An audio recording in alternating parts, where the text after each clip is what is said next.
Friends, अस्सलाम वालेकुम। Welcome to my channel the cooking crush and blogs. तो कैसे हैं आप सब? उम्मीद करती हूँ खैरियत से होंगे। हम भी अल्हम्दुलिल्लाह अच्छे हैं और रमज़ान की तैयारियों में बिजी हैं।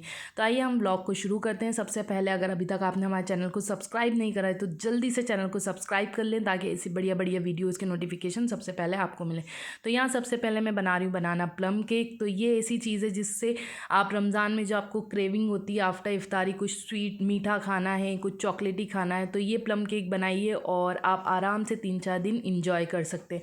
तो यहाँ मैंने 2 राइप बनाना ले लिए, साथ ही उसमें 2 अंडे डाल दिए, शुगर ऐड करिए 1/4 कप और अकॉर्डिंग टू योर टेस्ट, और 1/4 कप मैंने यहाँ पे मैदा ऐड करा है। अभी 1/4 कप करा है, अगेन मैं इसमें 1/4 कप मैदा ऐड करूँगी, मतलब इन टोटल मैंने हाफ कप मैदा ऐड करा है। तो यहाँ पे बहुत ही मज़े का बनता है और बहुत ही अच्छा बनेगा आपका बनाना प्लम केक। तो ट्राई ज़रूर करिएगा। साथ ही यहाँ पे मैंने 3 से 4 tablespoon chocolate cocoa powder add कर दिया है। तो चॉकलेटी अगर आपको नहीं चाहिए तो वनीला एसेंस डाल दीजिए और प्लेन बन जाएगा। और यहाँ पे थोड़े से नट्स डाल दिए मैंने, बादाम और अखरोट, ये दोनों ऐड करके मिक्स कर लिया है। साथ ही मैंने ओवन को प्रीहीट करने रख दिया है। मिल्क ऐड करा है 1/4 कप मैंने मिल्क ऐड करा है। तो यहाँ पे ये हमारा ब्लेंड हो गया सारा। और अब हमने बाउल को ग्रीस कर लिया है। आप चाहें तो सिर्फ इसमें बेकिंग पेपर भी लगा सकते हैं, और 2 में मैं सेट करूँगी, 2 में बेक करेंगे। और यहाँ पे थोड़े से नट्स को मैंने मैदा में कोट कर लिया ताकि वो ऊपर ही रहे, नीचे ज़्यादा जाके बेस में स्टिक ना हो। तो आप जिस पोजीशन में रखेंगे उसी में रहेंगे। तो ये एक टिप्स है, जब भी आप बेकिंग करते हैं और जो टॉप लेयर है वो टॉप में ही रहेंगी। तो यहाँ पे ये दोनों हमने बेक करने रख दिए 180 डिग्री पे 25 to 30 मिनट्स के लिए। देखिए सारे नट्स आपको दिख ही रहे होंगे, ऊपर ही हैं, और काफ़ी अच्छे से ये बेक भी हो गया। तो इसको आप आराम से फ्रीज़ में रख के 3 से 4 डेज़ के लिए यूज़ कर सकते हैं, और बहुत ही सॉफ्ट और मॉइस्ट बनेगा, बहुत ही मज़ेदार सा रहेगा। ये देखिए कितना सॉफ्ट है और अच्छा है।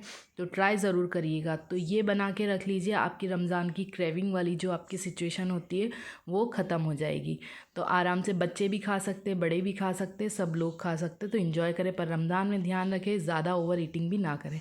और ये मेरे प्यारे से गार्डन में रोज़ ब्लूम होने वाला है बहुत ही बढ़िया बढ़िया से। तो यहाँ पे मैंने छोटे से शॉट्स उसके भी ले लिए थे। तो माशाल्लाह से जब रोज़ आते हैं तो बड़ा अच्छा लगता है। तो यहाँ पे उसकी जितनी आप रोज़ प्लांट की डिगिंग करेंगे उतने ज़्यादा, कोई भी प्लांट से डिगिंग वीकली उनकी करें, ताकि आपके फ्लावरिंग प्लांट है तो फ्लावर अच्छे से आए, और मनी प्लांट है तो वो भी अच्छा करे। सेकंड चीज़ जो हम करेंगे, यहाँ पे चने की दाल हमने ले ली थी, 4-4.5 किलो ये चने की दाल है। तो इसको हमें पिसवाएंगे ताकि जब हम पकोड़े बनाएं, ये बनाएं, तो हम पिसे हुए बेसन का ही बनाएं, ये अपने मशीन घर के पिसे हुए। तो यहाँ पे दाल को हम ला के सबसे पहले इसको साफ़ करके धूप में रख देंगे। हम इसको 3-4 दिन अच्छी कड़क धूप मिल जाएगी, जिससे उसमें कोई भी कीड़े वीड़े नहीं पड़ेंगे जब हम दाल को पिसाएंगे। तो यहाँ पे अब हम इसको 3-4 दिन हो गए, धूप अच्छी लग गई, वापस मैंने पैक कर दिया। अब ये जाएगा पिसने के लिए, पिस कर आएगा तब हम इसको डब्बे में रख लेंगे। तो यहाँ पहले मैंने इसको एक डब्बे में रखा था और यूज़ कर रही थी 2 पैकेट से अलग अलग। ये 1 किलो का है और 2-3 किलो का और है, वो अलग है, तो उसको एक बड़े डब्बे में ही रख दिया मैंने। तो इसको हम इस कंटेनर में डाल लेंगे, ग्लास कंटेनर में, ताकि रमज़ान में जब हमें यूज़ करना रहे इसी से हम यूज़ करें, और सामने ही रहेगा तो काफ़ी अच्छा रहेगा। तो ये सामने की साइड पे ही मैं रख लूँगी। तो ये क्या है, ये आप खुद से पिसवाते ना तो एक अच्छा, जब हम पकोड़े बनाते तो बड़े ही अच्छे बनते, क्योंकि हम इसको कितना मोटा चाहिए पतला चाहिए उस हिसाब से हम पिसवा सकते हैं बेसन को। और चाहे तो आप इसी में हरी लाल मिर्च, खड़ी लाल मिर्च और धनिया और सौंफ थोड़ी सी डाल के वो भी पिसवा सकते हैं, पर मैं सिर्फ बेसन ही पिसवाया है। तो अच्छा रहता है, हम काफ़ी टाइम से यही करते हैं, चने की दाल ले आते हैं और बेसन पिसवा लेते हैं, और ये आराम से मुझे 2-3 मंथ्स चल जाता है, क्योंकि रमज़ान में तो होता ही उसके बाद भी। अब यहाँ थर्ड चीज़ जो अभी मैं आपको ज़्यादातर अभी इस व्लॉग में जो शेयर कर रही हूँ वो क्रेविंग वाली चीज़ है, और रमज़ान में जो भी। तो यहाँ पे हम बनाएंगे पापड़ी बनाने से ये है कि अगर आपको नॉर्मली खाना है तो आप चाय के साथ भी खा सकते हो, उसके अलावा अगर आपको चाट और कुछ भी बनाना है तो वो भी बना सकते हैं। तो यहाँ पे मैंने लिया है आटे की पापड़ी बना रही हूँ मैं, हेल्दी वर्जन में आटा लिया है, उसमें थोड़ा सा मैंने ऑयल ऐड करा है, और कसूरी मेथी और नमक, सॉल्ट टू टेस्ट, और थोड़ी सी लाल मिर्च यहाँ पे मैंने ऐड करी, थोड़ी सी, ज़्यादा नहीं। वो ऐड करके अच्छा सा आटा गूंद लिया है, उसको थोड़ी देर रेस्ट होने दिया। रेस्ट होने के बाद यहाँ पे मैंने इस तरह से उसको बेल कर यहाँ पापड़ी जैसे गोल गोल गोल गोल हमने उसको कटर से कट कर लिया। जो भी है आपके पास, अगर नहीं है तो ग्लास, बाउल कुछ भी रहेगा, आप उससे कट कर सकते हैं इस तरह से, बहुत ही ईजी है। तो यहाँ पे ये बना लिया। अब अभी मैंने इसमें फ़ॉक नहीं करा, पहले मैं इसको एक को फ्राई करके बताऊँगी। अगर आप इसको ऐसे ही डायरेक्ट फ्राई कर लेंगे तो ये छोटी सी पुरियाँ बन जाएंगी, तो इसलिए इसको फ़ॉक करना ज़रूरी है। फ़ॉक करेंगे तो क्या है, ये फूलेगी नहीं और चपटी चपटी हमारी पापड़ी अच्छे से बन जाएगी। और तेल अच्छा गर्म हो जाए, उसके बाद आप तेल को मीडियम पे कर दें। उसके बाद मीडियम आँच पे ही इसको फ्राई होने दें। हाई फ्लेम पे करेंगे तो ये अंदर से कच्ची रहेगी और बाहर से क्रंची हो जाएगी, तो हमें अंदर से भी क्रंची चाहिए। ये देखिए पूरी वाला कैसा अच्छा सा फूल गया, जिसको हमने नहीं करा था, और बाकी कोई भी फूल नहीं रहा है। तो ये छोटी सी टिप्स है। तेल का टेम्परेचर आपको समझने की बहुत ज़्यादा ज़रूरत होती है। जब भी आप कुछ भी आइटम फ्राई करें, पूरी हो, पकोड़े हो, या फिर पापड़ी हो, या कोई भी स्नैक आइटम हो, तो यहाँ पे मीडियम आंच पे हमने पलट लिया है और आपको आवाज़ सुनाई दे रही होगी कितनी क्रंची हमारे ये पापड़ी बनी है। तो इसी तरह से हम बाकी भी सारी बना लेंगे। तो यहाँ देखिए हमने सारी बना ली है और सभी बड़ी मज़े की खस्ता बनी है। आप ट्राई ज़रूर करिएगा। इसी को आप कैसे भी शेप दे के आप स्नैक आइटम की तरह भी बना सकते हैं, मठरी की तरह भी बना सकते हैं, तो मठरी बन जाएगी। तो इसको मैंने इसलिए बनाया है, तो नॉर्मली क्रेविंग होती है हमें कुछ भी खाने की, तो चाय के साथ हम ये ले सकते हो। साथ ही अब मैं इसी की आपको चाट बनाना बता देती हूँ। तो यहाँ पर मैंने यहाँ पर शकरकंद ले लिए, इसमें नमक, हल्दी, मिर्ची ऐड करके मसाले की कोट कर दी थी अच्छे से। फिर उसको यहाँ पे छोटे छोटे पीस में काट के इस चाट पे रखा है। ऊपर से दही डालेंगे इसमें हम, थोड़ी सी हम हरी चटनी इसमें ऐड करेंगे। जैसा आपको तीखा पसंद है उस हिसाब से हरी चटनी कम ज़्यादा, अगर ये मैंने थोड़ी स्पाइसी वाली हरी चटनी बनाई है तो वो ऐड करिए। इमली की चटनी ऐड कर दिए, ये भी घर की बनी हुई इमली की चटनी है। इमली की चटनी की भी रेसिपी मैं आगे आप लोगों के साथ शेयर करूँगी, क्विक वाली।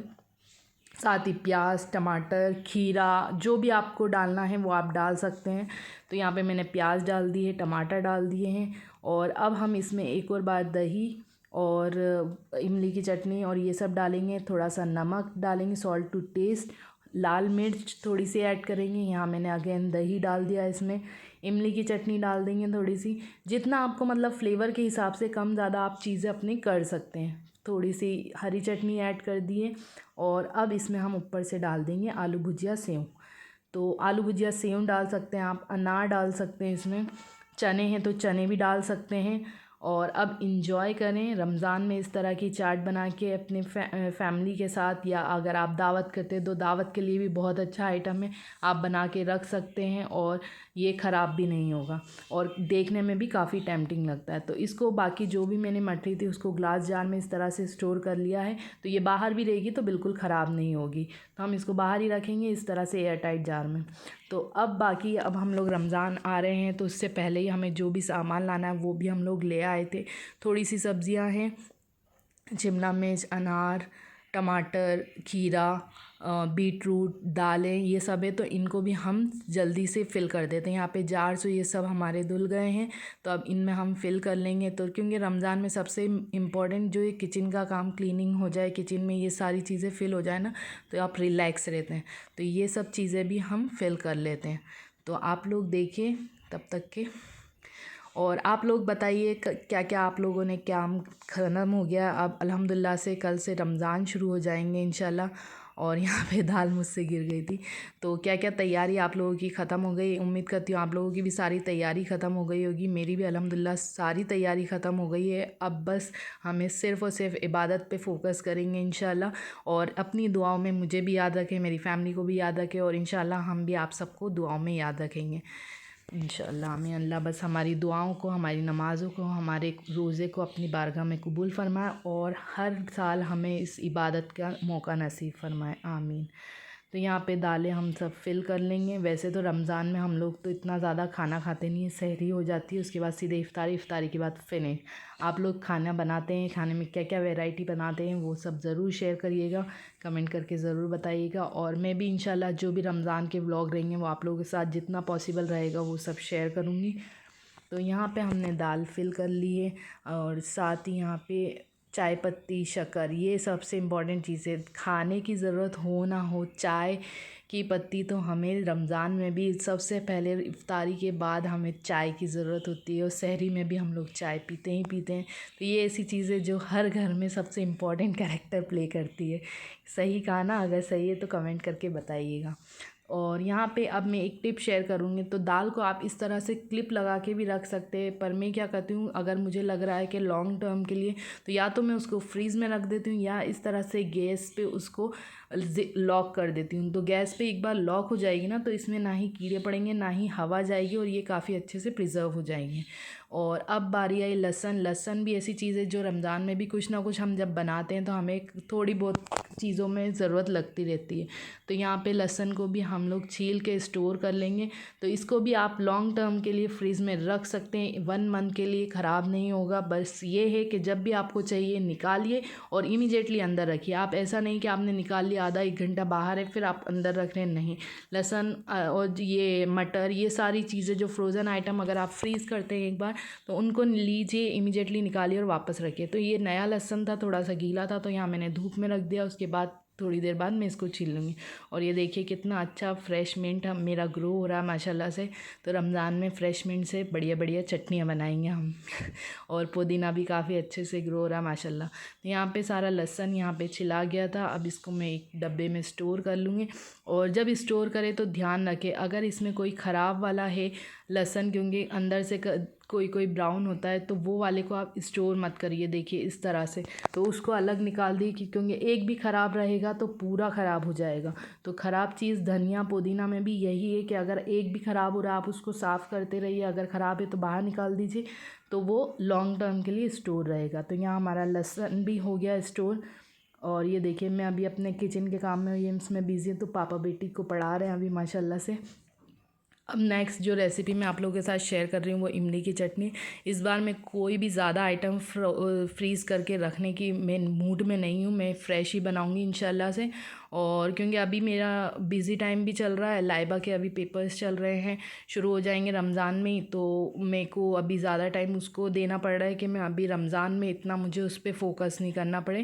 मैंने पहले से प्रिपेयर करा रही हूँ उसको अभी पढ़ाई में, तो इतना टाइम नहीं बचा। तो यहाँ पे इमली की चटनी को मैंने गर्म पानी में भिगो दिया ताकि वो जल्दी से हो जाए। अगर आपके पास भी टाइम नहीं तो गर्म पानी में उसको इंस्टेंट अच्छा गर्म पानी में डाल दीजिए, तो वो जल्दी से गल जाएगी। तो यहाँ पे मेरा एक नीचे के सेक्शन क्लीन हो गए किचन के। अब मुझे ये सेक्शन क्लीन करना है, प्लेटफॉर्म करना है, जार वाला ये सामने सेक्शन, ये दोनों सब क्लीन हो गए, दालों वाला सेक्शन क्लीन हो गया। और ये पुदीना है मैंने ड्राई करके रखा था, इसको भी स्टोर करना है, तो इसको भी हम जल्दी से स्टोर कर लेंगे।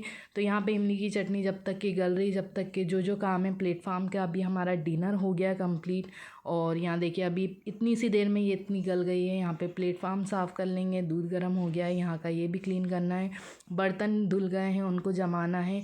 इस कढ़ाई में हम बना लेंगे इमली की चटनी। और यहाँ पपीते को मैं इस तरह से, अगर आधा काटा है नेक्स्ट डे के लिए फ्रीज़ में रखा, तो इस तरह से कवर करके रख देती हूँ ताकि उस पर एक ड्राई लेयर ना जमे। तो ये सारे बर्तन को भी हम जमा लेते हैं, क्लीन कर लेंगे प्लेटफॉर्म भी। और साथ ही साथ जो भी हमें सेक्शन की क्लीनिंग करना है, ये वाला सेक्शन इस बार पूरा क्लीन करना है, क्योंकि नीचे का सारा हो गया, क्रॉकरी सेक्शन हो गया, घर की क्लीनिंग पूरी हो गई है अल्हम्दुलिल्लाह से। तो अब बस ये क्रॉकरी सेक्शन करना है। और ये जार वाला सेक्शन है, यहाँ पे मेरे ये बहुत सारी चीज़ें जो नहीं आ रही यूज़, तो मैं सोचूँ इनको हटा दूँ, अभी रमज़ान में भी इतना यूज़ में नहीं आएगा, तो ये सब हटा देंगे। इसमें बॉक्स में होगा तो या तो इसमें रख के टॉप में चढ़ा देंगे ऊपर चांद में। बाकी ये सब चीज़ें क्लीन करना है, ये टेबल पूरी क्लीन करना है, ताकि रमज़ान में जब हम कटिंग चॉपिंग कुछ भी करें तो इसमें ईज़िली में आराम से कुछ भी शूट करना हो या नॉर्मली भी क्लीन रहे, पूरा घर अच्छा रहे। तो यहाँ पे हम सबसे पहले चढ़ा देते हैं इमली की चटनी फटाक से। तो यहाँ पे मैं ड्राई रोस्ट कर लूँगी ज़ीरा और सौंफ को।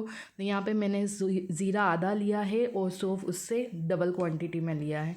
दोनों को ड्राई रोस्ट कर लेंगे, तब तक कि वो रोस्ट होके ठंडा हो रहा है, तब तक यहाँ मैं इमली का पल्प निकाल लेती हूँ। तो ये कितनी जल्दी से ये हो गया है पल्प रेडी। तो अगर आपके पास भी टाइम नहीं है तो इस तरह से गर्म पानी में आप कर सकते हैं। मैंने इस वीडियो में आपको बहुत सारी टिप्स शेयर करी, इंशाल्लाह हुआ तो मैं उसको अलग से शॉर्ट्स में भी आप लोगों के लिए शेयर कर दूँगी ताकि वो हेल्पफुल रहे। तो यहाँ पे इमली का पल्प निकल गया। अब यहाँ पे सौंफ और ज़ीरा को हम क्रश कर लेंगे।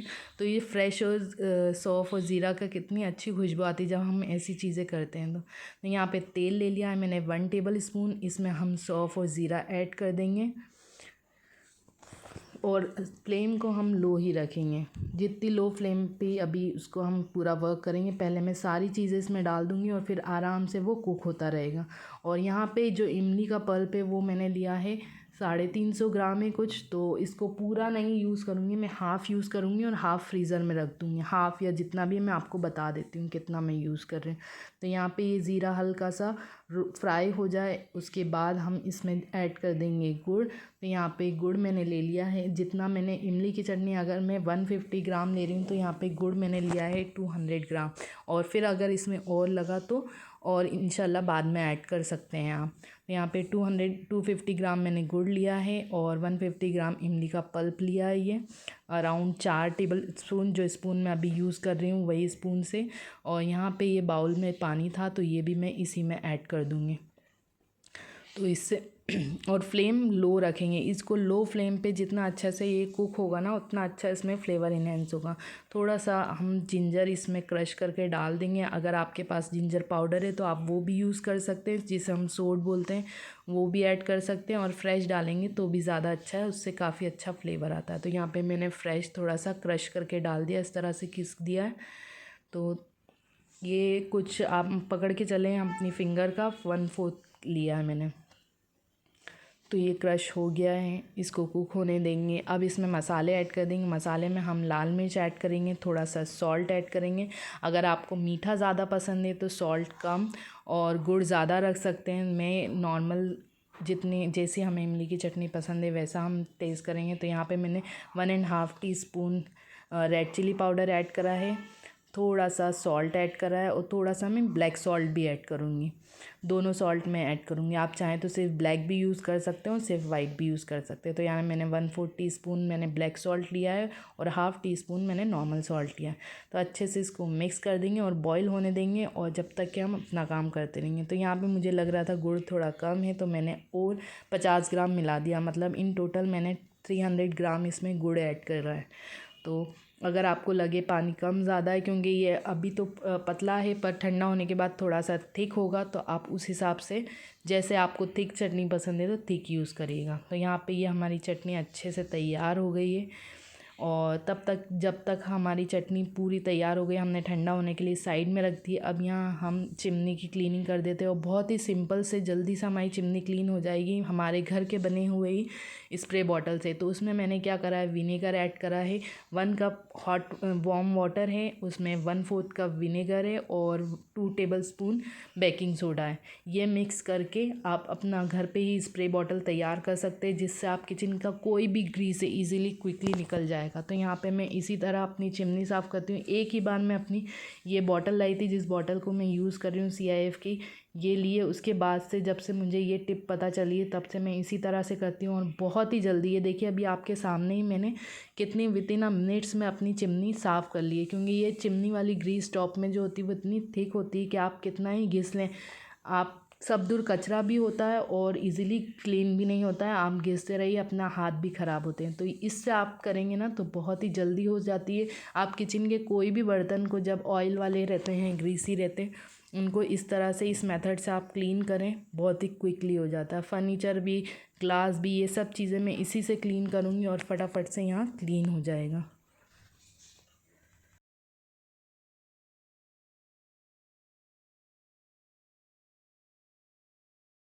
और नॉर्मली भी जब भी अगर मुझे किचन की नीचे की क्लीनिंग करना रहती है, जार वार क्विकली क्लीन करना रहता है कि वॉश करना नहीं है और मुझे जल्दी से कुछ भी तेल का बर्तन है तो हम इसी तरह से क्लीन कर लेती हूँ, ताकि पानी का वेस्टेज भी ज़्यादा ना हो। और अभी वैसे भी समर सीज़न शुरू हो गया है तो कहीं कहीं ऐसा रहता है पानी इतना नहीं है। अभी हमारे अपार्टमेंट में ही वाटर क्राइसिस चल रहा है, तो उससे पहले ही, वाटर क्राइसिस से पहले ही मैंने ये सब चीज़ कर ली थी, क्योंकि पानी को सेव करना भी ज़रूरी है और वेस्ट करने से बचना भी ज़रूरी है, ताकि हमें पानी पीने के लिए तो एटलीस्ट मिल सके।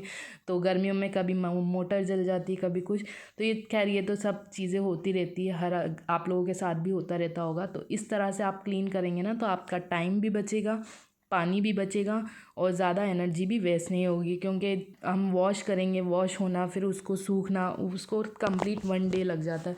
और इस तरह से क्लीन करेंगे तो फटाफट से ये क्लीन हो जाता है। चिमनी को मैंने अंदर से अभी ही क्लीन किया था, तो इतना ज़्यादा डर्ट भी नहीं हो रहा है इसमें। 1 मंथ पहले ही करा था और ये सिर्फ 1 मंथ का ही मैं आपको दिखा रही हूँ। 1 मंथ में ये इतनी अच्छे से क्लीन हो गया है। कभी कभी इतना ज़्यादा हो जाता है, 2 मंथ्स वाला जो रहता है वो मैं आपको डीप क्लीनिंग जब मुझे बताना होती है तब मैं बता दी। तो अभी हम इसी तरह से जार्स को भी क्लीन करेंगे। वैसे इसको पहले मैं वॉश कर चुकी हूँ, मतलब 15 डेज़ बिफोर पहले वॉश हो गया, तो अब इतनी जल्दी अब वॉश करने से मतलब नहीं है। तो अभी हम इसी तरह से इसको फटाफट से क्लीन कर लेंगे और ये बहुत ही अच्छे से क्लीन हो जाएगा, बिल्कुल ऐसा लगेगा कि आपने वॉश किया है। तो यहाँ मैंने एक हैंकर चिप्स वाला माइक्रोफाइबर वाला क्लॉथ ले लिया है। तो माइक्रोफाइबर वाले क्लॉथ से अगर आप क्लीन करेंगे ना तो काफ़ी अच्छा होता है। कॉटन वाले से करते तो उसमें क्या छोटे छोटे से थ्रेड्स के वो दिखते हैं अलग ही ग्लास और इन चीज़ों पे। तो यहाँ पे इस तरह से आप क्लीन करेंगे तो काफ़ी अच्छे से ये जार और ये सब चीज़ें क्लीन हो जाएंगी और अच्छे से आपके सेट होंगे। ये देखिए कितना अच्छे से हो गया। और ये वाला क्लॉथ है, ये हैंकी वाला क्लॉथ है जो मुझे 10 रुपये में मिला था। इससे मैं अपने किचन को क्लीन कर लेती हूँ, किचन काउंटर, और ये तो बहुत ही चीप रेट में और काफ़ी अच्छे से ये हो जाता है। मैंने लिया था नॉर्मली ऐसे ही कि किचन में प्लेटफॉर्म क्लीन करने के लिए हमें बहुत से टाइम पे ऐसा रहता है, या तो आप टिश्यू से करो या एक कपड़ा हो जाता है जो आप यूज़ कैन थ्रो करो, या एक रहता है जिसको आप टाइम परमानेंट बनाते हैं पर वो इतना गंदा लगता है। तो मैंने सोचा ये कलरफुल हैंकी है, छोटे से भी है, कहीं पर भी जल्दी से ड्राई भी हो जाएंगे, तो बहुत ही ईजी है। तो आप लोग भी ये ले सकते हैं। और वैसे भी अभी चाइनीज़ वाला हैक जो चल रहा है कि थोड़ा सा पानी पूरा सोख कर लेता है, तो ये भी पूरी तरह से पानी भी सोख कर लेता है और काफ़ी जल्दी ड्राई भी हो जाता है और ईज़ी टू यूज़ है। तो ये बहुत ही अच्छा है, अगर आपके भी आसपास है तो ये चीज़ ट्राई करिएगा, बहुत ही अच्छा है। और यूज़ करके आप जल्दी थ्रो भी कर सकते हैं इसको, पर वैसे ये काफ़ी अच्छा चलता है। तो यहाँ पे ये देखिए ये पूरा सेट हो गया है काफ़ी अच्छे से। अब ये वाला मसाले वाला सेट हो गया। अब मुझे चाय पत्ती और ये साइड पे रखती हूँ मैं, तो वो भी अच्छे से क्लीन कर लेंगे। तो इसमें आपको क्या है ना, ज़्यादा चीज़ें भी हटाना नहीं पड़ेगी, फटाफट से आपका सामान भी रखा और आपकी पूरा किचन क्लीन भी हो जाएगा और आपको ज़्यादा मेहनत भी नहीं करना पड़ेगी। वरना अगर आप वॉश कर रहे हैं तो पूरा हटाओ फिर ड्राई करो, ये सब चीज़ें। तो इस मेथड से आप क्लीन करके देखिएगा, आप मुझे थैंक्स फिर बाद में कर देना। तो बहुत ही अच्छा है ये विनेगर वाला टिप, तो आप ज़रूर अपनाएं। तो यहाँ पे मेरा ये वाला सेक्शन भी सेट हो गया। अब यहाँ पे इसमें हम सब चीज़ें रख देंगे। ये वाले डब्बे में ब्राउन शुगर है, वाइट शुगर, चाय पत्ती, वाइट शुगर मुझे अभी फिल करना है, वो बाद में करेंगे। ये है ऑलिव ऑयल, घी का छोटा सा जार और अदरक लहसुन का डब्बा। तो ये देखिए हमारा किचन पूरा क्लीन हो गया है। अब हम चलते हैं माइक्रोवेव वाले सेक्शन की तरफ। यहाँ पे बर्तन भी जमा दिए हैं, तो वो सेक्शन हम पूरा क्लीन करते हैं। और टेबल करना है, टेबल को हम लास्ट में करेंगे, क्योंकि टेबल ऐसी जगह है ना जो लास्ट मोमेंट तक भी उस पर मेरा सामान रखाते ही रहता है। कुछ सामान आएगा वो सबसे पहले टेबल पे रखाएगा, उसके बाद सेट करूँगी। तो यहाँ मैंने सारे कैबिन्स को एम्प्टी कर लिया है और ये देखिए अभी कितना गंदा है। इनको भी मैंने सोचा कॉलिन से हो जाएगा, पर मैं गलत थी, वो कॉलिन से हुआ नहीं और मुझे वो ग्रीस वाला अपना जो वो है वही यूज़ करना पड़ा, उसी से। वो ये देखिए मैं कर रही हूँ पर नहीं हुआ, फिर मैंने यहाँ पे स्प्रे करा है तो उससे फटाफट से ये भी पूरा क्लीन हो गया। मतलब कितना भी डर्ट वाला है ना, अगर स्टिकी है आपका, वो पूरे निशान निकाल देगा। तो आप ये वाला विनेगर लेना है, 1 कप आपको वार्म वाटर लेना है, विनेगर लेना है 1/4 कप और बेकिंग सोडा, ये 4, और डिश वॉशर 1 टीस्पून आपको मिलाना है। ये सब मिक्स करके आप क्लीन करेंगे काफ़ी अच्छे से हो जाएगा। तो यहाँ पे मेरा ये सेक्शन पूरा सेट हो गया है। ग्लासेस वाला सेक्शन भी थोड़ा कम कर लिया ताकि और कुछ मुझे सामान इधर रखना हो, नया कुछ लाएँ रमज़ान या ईद के लिए, तो वो आराम से मैं यहाँ सेट कर सकूँ। तो ये पूरा सेट हो गया। अब बाहर से भी हम इसको क्लीन कर लेंगे। तो ये माइक्रोफाइबर वाला क्लॉथ क्या है ना, ये हैंड वाला जो अभी मैं कर रही हूँ, ये पर्पल वाला, ये भी वॉश होके जल्दी से ड्राई हो जाता है। और यहाँ इमली की चटनी भी हमारी ठंडी हो गई है। टेबल भी थोड़ी बहुत क्लीन कर ली है, तो यहीं पर ही मैं वीडियो भी ले रही हूँ। तो ये ठंडी हो गई जब तक कि मैंने क्लीनिंग करी। तो अब हम इसको फिल कर लें। तो यहाँ पे फ़िल्टर मैंने डाल दिया इसमें, और अब ये देखिए इसकी थिकनेस कितनी थिक हो गई। जब हम बॉईल करा था तब ये थोड़ी पतली थी, अब ये थिक हो गई है।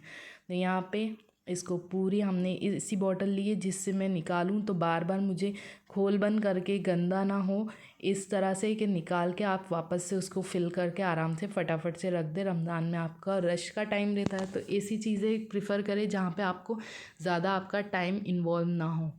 तो ये अभी हमारे हो गई हैं आराम से 10-15 डेज़ के लिए।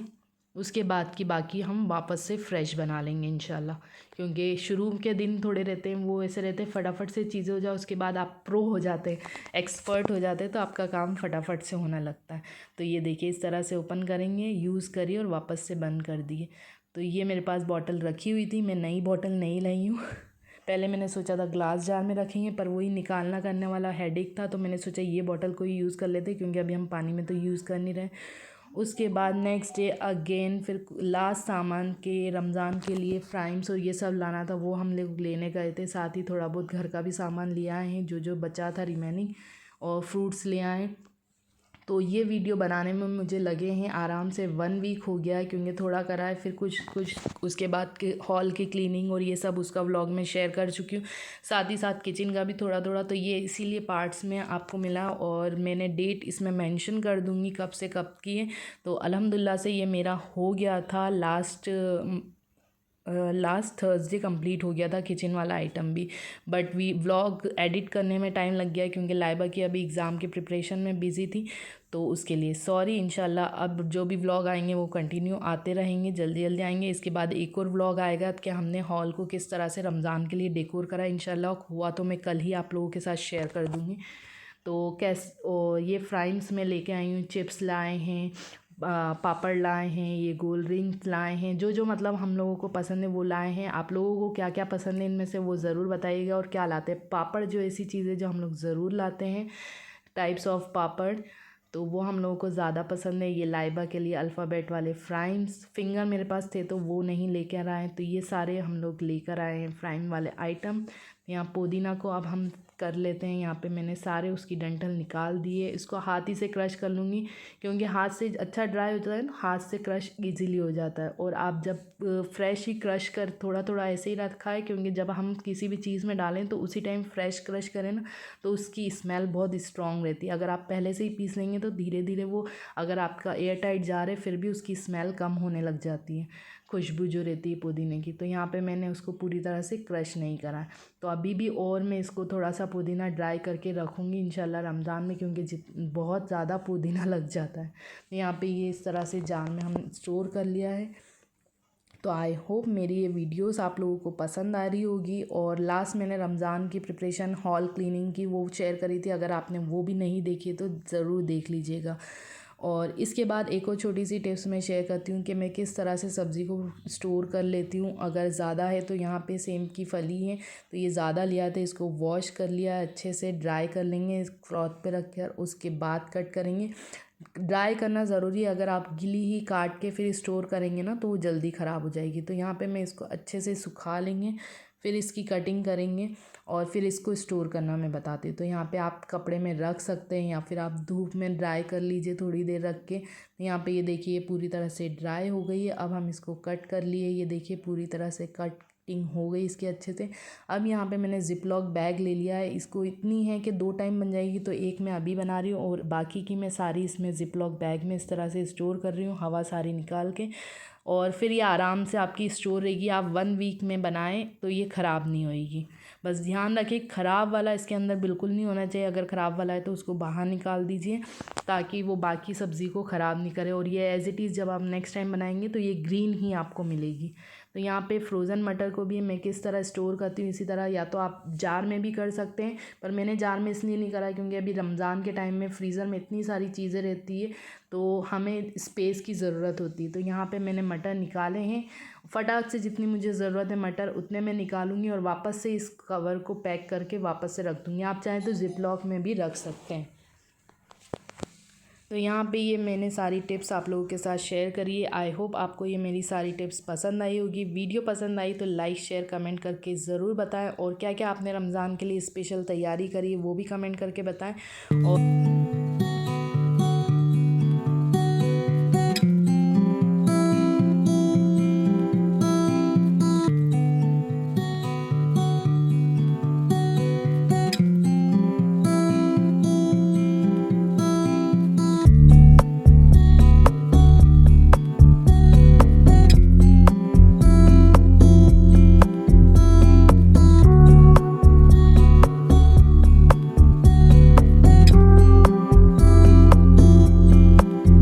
सबको रमज़ान बहुत बहुत मुबारक हो। रमज़ान मुबारक। रमज़ान मुबारक। दुआओं में याद रखिएगा और वीडियो पसंद आई तो लाइक शेयर और कमेंट करेगा। और आगे जो नेक्स्ट व्लॉग आएगा वो ये आएगा कि हॉल को हमने किस तरह से सेट किया है। तो इंशाल्लाह व्लॉग में बने रहिएगा, हमारे साथ कनेक्ट रहिएगा। अगर चैनल को सब्सक्राइब नहीं करा तो जल्दी से चैनल को सब्सक्राइब कर लीजिए। पास ही बेल आइकन हो उसको ज़रूर प्रेस करें ताकि आने वाली वीडियोज़ के